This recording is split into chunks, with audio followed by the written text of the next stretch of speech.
2. And it is hereby declared and enacted, that there shall be no more billets at any time ordered, than there are effective soldiers present to be quartered therein, and in order that this service may be effectually provided for, the Commander-in-Chief in America, or other officer under whose orders any regiment or company shall march, shall, from time to time, give, or cause to be given, as early notice as conveniently may be, in writing, signed by such commander or officer of their march, specifying their numbers and time of marching as near as may be, to the respective governors of each province through which they are to march, in order that proper persons may be appointed and authorized, in pursuance of this act, to take up and hire, if it shall be necessary, uninhabited houses, outhouses, barns, or other buildings, for the reception of such soldiers as the barracks and public houses shall not be sufficient to contain or receive.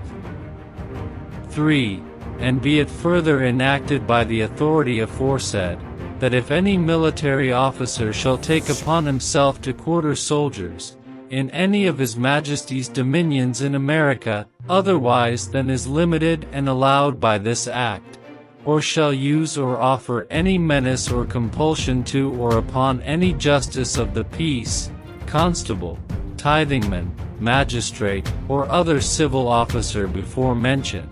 in His Majesty's dominions in America, tending to deter and discourage any of them from performing any part of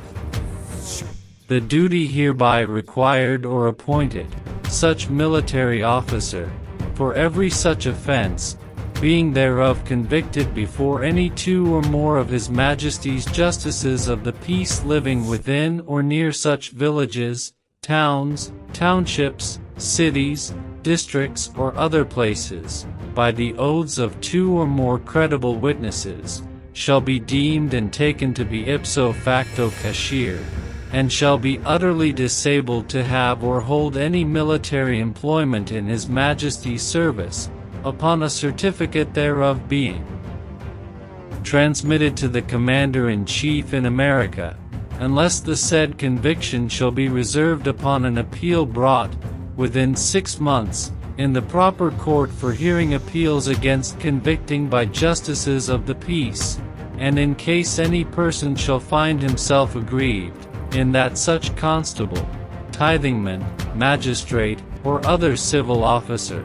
shall have quartered or billeted in or upon his house a greater number of soldiers than he ought to bear in proportion to his neighbors, and shall complain thereof to 1 or more justice or justices of the peace of the village, town, township, city, district, or other place, where such soldiers are quartered, such justice or justices has or have hereby power to relieve such person, by ordering such and so many of the soldiers to be removed, and quartered upon such other person or persons, as they shall see cause, and such other person or persons shall be obliged to receive such soldiers accordingly. 4.